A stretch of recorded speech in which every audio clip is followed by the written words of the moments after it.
toujours vivre le DMTV, bilile kamalo bana ebele.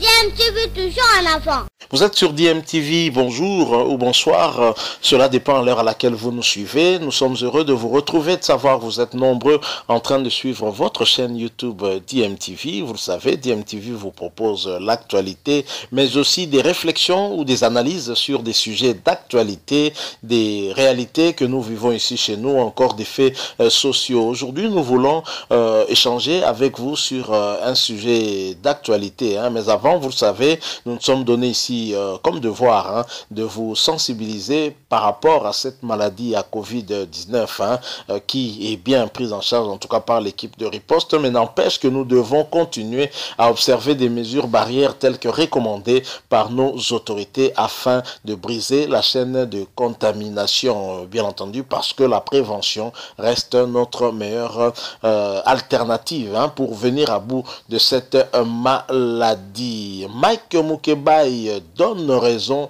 à ceux qui accusent Martin Fayulu de tribaliste. Oui, vous avez bien entendu, rien ne va plus entre les deux personnalités et Mike Mukebai confirme le tribalisme de Martin Fayulu et ce n'est pas nous qui le disons, c'est lui-même qui fait cette affirmation, qui fait ces allégations. C'est ce que nous voulons vous proposer de suivre. Nous allons revenir pour faire une petite analyse par rapport à ces propos. Je rappelle que vous suivez DMTV, votre chaîne YouTube que vous aimez certainement beaucoup. Abonnez-vous, vous qui n'êtes pas encore abonné, n'oubliez pas de cliquer sur la petite cloche de notification qui apparaîtra tout de suite après que vous soyez abonné. Elle vous permettra bien sûr de ne plus rien manquer de tout ce que DMTV vous proposera. Suivant Mike Mukebai, nous nous retrouvons tout de suite après. Pourquoi cette position? C'est terrible. Pourquoi Donc ça signifie qu'il y a un agenda caché. Makile Gangi. Et qu'il y a... Ah, ok. Muluba, Vous parlez de Makassaïnité. Makila Gangi. Makassaïnité. D'ailleurs, je suis désolé. Attends, je suis désolé. Je donne raison à ceux qui accusent Fayulu d'être tribaliste aujourd'hui. Oh. Je fais un grand boulot dans ce pays. Les gens connaissent mon parcours. J'ai jamais été Kassaïen. J'ai toujours été Congolais. Ça me fait très mal quand on me ramène à des basses considérations comme ça. Au niveau d'un leadership élevé pour contrôler le Congo, on fait dire à des jeunes l'ethnicité à la télévision. Et eux répètent, intello qu'ils sont, Nico Mayengele, Blanchard Mongomba. On vous met ces choses dans la bouche et vous répétez. Suis-je Kassaïen, moi? Blanchard Mongomba, moi je connais ta province d'origine. Toi tu connais la mienne et tu voudrais dire ça à la télé. Nico Mayengele, je connais ta province d'origine. Est-ce que je connais vos provinces d'origine? Pour aller mettre ça sur une question de tribu. Je pose une contradiction, je dis je me pose à ces schémas. Il est suicidaire, il est hasardeux, je ne sais pas où il nous mène. Regarde comment ils sont en train de balbutier, même pour défendre ces schémas-là. Alors, qui c'est Félix Saradi situé, c'est Tambouement Bakiman le pouvoir, il y en a un qui dit que c'est le peuple. Le peuple est pas de Paris. Là, c'est la constitution ou la non-constitution. Vous défendez la constitution. Finalement, ils sont dans quelle dialectique? Fallait laquelle dialectique? Il en a une. Hein? On parle maintenant des tribus. Vous voulez que je parle de Makassaïnité? Makile Gangi. Je vais vous aider. 2006, j'ai porté la candidature de Bemba Abou Debois. La candidature de Bemba, je l'ai dit, Bemba est là, le fidèle Baba là, il peut le dire. Avec le journal l'Africa News. Alain Koye est vivant. Il est au CESAC. Achille Kadib. Abou Debois, combien d'argent j'avais reçu de Bemba? Le jour où je devais voir Bemba en compagnie de Alain Koye, c'est Willy Kalenga qui avait organisé le rendez-vous. Il menaçait de pleuvoir, il n'y avait pas de voiture. Alain arrivait donc chez moi, je n'étais pas encore préparé, je ne peux pas y aller. Alain est allé, il a vu Bemba, et après il y a eu la guerre, et Bemba est parti en exil. Je l'avais fait pourquoi? Au nom de quelle province l'avais-je fait?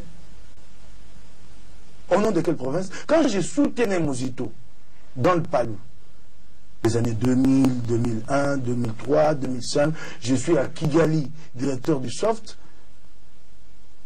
Mozito m'envoie des éléments, des photos, j'ai fait de papier dans un journal qui est lu à l'international, qui est respecté. qui est distribué dans toute la région. Mouzito m'envoyait combien d'argent? À ce moment-là, j'étais qui? J'étais Moupendé comme lui. Les Palous. Moi, j'ai porté le combat du Palou avec Mouzito. Là, j'étais Moupendé comme lui. C'est terrible, ça. C'est terrible. Nous n'allons pas laisser le Congo à nos enfants, que ce soit un Congo de province. Nous allons laisser le Congo un État et une nation. C'est terrible. À ce moment-là, j'étais Moupendé. Tous les combats que j'ai portés, du Palou, qui s'en souviennent? Lui, Mouzito. Les gens le savent. J'étais Kassaya. Qu'est-ce que c'est que ça, cette kassaïnité comme colle à la peau? Que j'assume, ce sont mes origines, de par ma mère et de par mon père. Mais pour le reste, moi, je suis un citoyen congolais. Je mène mon combat pour un Congo meilleur. J'ai souffert dans ma chair dans ces pays. Je vois le jeune souffrir. J'ai dit, je ne l'accepte pas. C'est ça être un Kassaïen? D'accord. Je n'ai pas fini cette affaire. Mouzito est Premier ministre. Contradiction, toujours ça. À l'époque, toujours dans l'entourage de Mouzito. Discours ethniciste. Il est prêt à rejoindre ses frères Kassaïens de l'UDPS. Il est proche de Bemba. Contradiction, je suis associé avec Mouzito dans un journal appelé Congo News. Puis finalement, ça devient intenable. Mouzito envoie 3 personnes me chasser de là. Me mettre, de me pousser à la porte. Dont Diana Dikoupa. J'avais des bureaux dans l'enceinte, dans la concession de Mouzito. J'ai dit, ok, je ne peux pas accepter l'humiliation, je vais partir. Ils sont venus te chasser. Je vais partir. Il me sort du bureau, j'étais pour aller me mettre dans un Kajibi. C'est une façon de te chasser. J'ai dit, j'accepte pas d'aller dans ce Kajibi. Je vais partir. J'ai pris 2 semaines pour louer un 207 pour partir de là. Vous comprenez combien j'étais pauvre? 2 semaines pour louer un 207. Finalement, j'ai loué, je suis allé ailleurs. Et j'ai continué mon combat, mon journal a prospéré par la suite. Il a été lu ici par beaucoup. Je quitte Mouzito. Mouzito mène son combat. Il reste le Premier ministre de Kabila jusqu'à la fin. Il dit même dans sa dernière interview d'Agent Afrique, avant de quitter les affaires, il dit, j'ai beaucoup appris de Kabila. Ça sort de la bouche de Mouzito. J'ai beaucoup appris de Kabila. Mais il sait ce qu'il disait de Kabila en privé à mon Moukebaï. Il disait quoi? Mais officiellement, je ne vais pas le dire ici. Officiellement, il dit qu'il a beaucoup appris de lui. Et puis, le jour où Mouzito rompt avec Kabila, qui il retrouve? Il ne m'a pas retrouvé. Il m'a retrouvé au nom de quoi? Au nom des idées. Parce qu'il m'a laissé là. Et je suis resté là. Son frère Moupendé, Diana, qu'il avait utilisé pour me virer de là. Il est aujourd'hui avec lui? Ou il est parti avec Kabila? Et où est la Moupendé? Où est la Kassanité? Elle est où?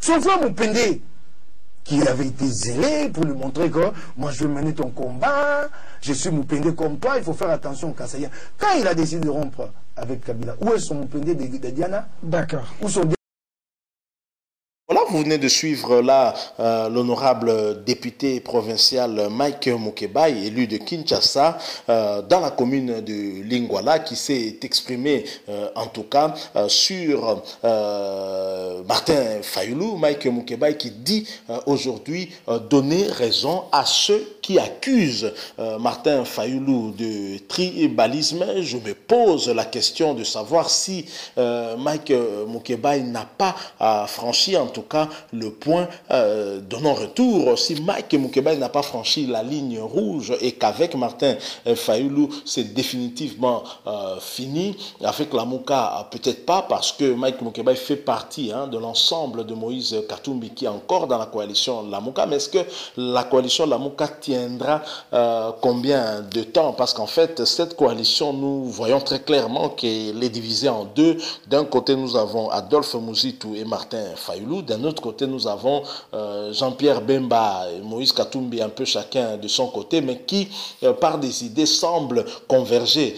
En tout cas dès le départ, Moïse Katumbi avait soulevé la problématique d'une opposition républicaine, au lieu de continuer dans cette lutte de la vérité des urnes qui n'avait pas d'issue, parce que même le Sphinx de Limité, Étienne Tshisekedi d'heureuse mémoire, qui avait entamé ce combat, il est parti, a laissé ce combat. Et donc Martin Fayoulou, qui voulait rester dans cette logique-là, en tout cas qui amenait la coalition Lamouka contre un mur, Moïse Katumbi avait vu loin et avait estimé qu'il fallait plutôt aller dans le sens d'une opposition républicaine. Et il a été emboîté en tout cas dans cette idée par Jean-Pierre Bemba, qui est quelqu'un de lucide et de rationnel et de pragmatique aussi. Alors peu à peu, la réalité a rattrapé Martin Fayoulou, qui finalement a voulu amener des propositions, hein, en tout cas qui a amené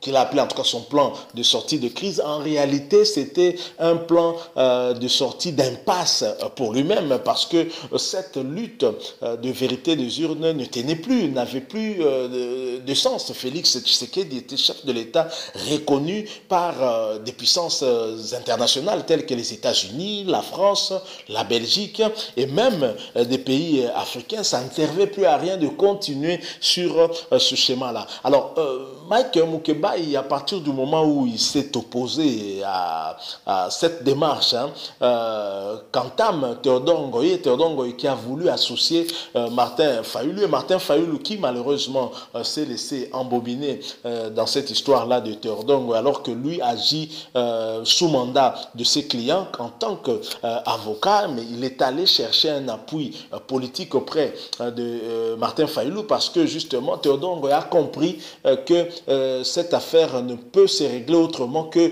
du côté politique, du côté juridique. C'est compliqué. D'abord, Félix Tshisekedi est en alliance avec le FCC. Je vois mal Joseph Kabila aller dans le sens d'une mise en accusation de Félix Tshisekedi qui pourrait en tout cas avoir comporté beaucoup de risques, parce qu'il est clair que ça va créer des tensions et probablement des troubles, on ne sait pas.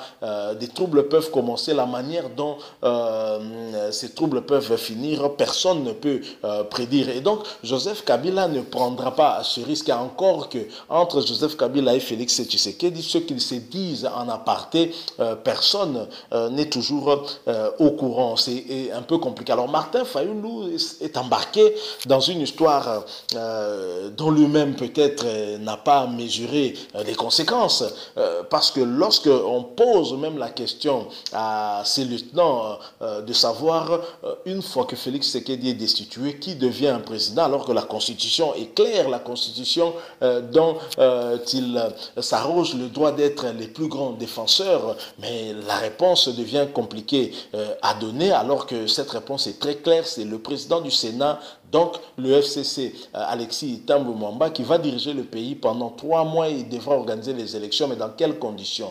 La Constitution prévoit d'organiser 3 ans, mais s'il n'y a pas de l'argent pour la CENI, les élections ne seront pas organisées dans 3 ans. Et donc, Alexis Thambwe Mwamba pourrait éventuellement glisser. Est-ce que ce schéma est dans l'intérêt du peuple congolais? Je ne pense pas. Parce que, est-ce que même ce schéma serait dans l'intérêt de la coalition Lamuka? Je ne crois pas. Et d'ailleurs, est-ce que cet appui de Martin Fayulu à Théodore Ngoyi, est-ce que c'est un appui de Lamuka? Non. La personne qui engage la coalition Lamuka actuellement, c'est Adolphe Mouzitou, qui en est le coordonnateur. Mais lorsque Martin Fayulu prend position sans consulter ses pairs de Lamuka, ça a créé des tensions, et Mike Moukebaï s'est insurgé en tout cas contre cela, et à partir de ce moment-là, en tout cas Mike Moukebaï a commencé à recevoir des tirs venant de tous les lieutenants proches de Martin Fayulu ainsi que d'Adolphe Mouzitou. Comme lui ne se laisse pas faire, vous l'avez suivi, il a eu à faire des révélations très très sérieuses par rapport à l'homme Martin Fayulu, et Mike Moukebaï aujourd'hui conclut que Martin Fayulu est tribaliste, et il donne raison à ceux qui l'ont toujours traité de tribaliste. Où allons-nous avec les politiciens congolais qui se montrent toujours inconstants et qui en fait sont des éternels caméléons qui n'agissent trop souvent pas par conviction, mais par rapport à des agendas à cacher, qui derrière en fait cachent la recherche du positionnement, la recherche des postes, et c'est dommage et triste. Est-ce que au regard de tout ceci, on peut dire que l'opposition que nous avons, est-ce que vaut-elle mieux que le FCC, et qui dirige en coalition avec le cash de Félix Tshisekedi? En tout cas, c'est difficile de répondre à cette question aujourd'hui. On commence à avoir des doutes, et je pense que cette situation va laisser en tout cas des traces dans le chef de la population, mais ça nous révèle aussi qu'il y aura peut-être une autre configuration de l'opposition dans les jours, les semaines ou les mois à venir, parce que la coalition Lamuka ne tiendra peut-être pas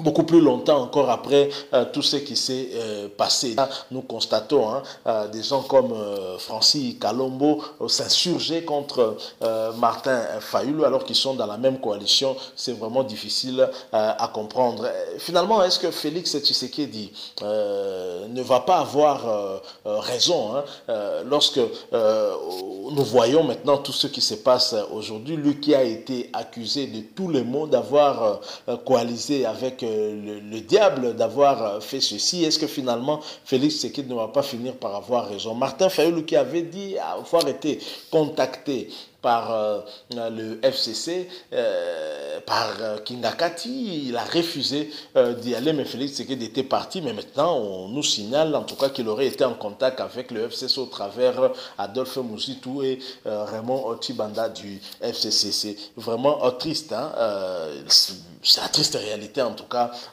des politiciens congolais. Cela n'a pas commencé aujourd'hui et c'est depuis en tout cas l'époque de l'indépendance que nous avons toujours connu des politiciens qui se rétractaient à la dernière minute, qui changeaient de position intempestivement et c'est dommage. Voilà ce que nous avons voulu un peu échanger avec vous ici à DMTV. Si vous avez aimé, laissez-nous un like, mais surtout réagissez également au travers des commentaires. Abonnez-vous également sur votre chaîne DMTV. Si vous n'êtes pas encore abonné, n'oubliez pas de cliquer sur la petite cloche de notification juste à côté. Elle vous permettra en tout cas d'être notifié des prochaines vidéos que nous mettrons ici pour vous. Merci à vous encore une fois. N'oubliez pas de vous protéger car la maladie est toujours là. Le coronavirus n'est pas tout à fait parti. Nous devons continuer à observer des mesures barrières telles que dictées par nos autorités. La prévention en tout cas reste notre meilleure alternative pour lutter contre cette maladie. Merci encore une fois à vous. DMTV vous dit au revoir.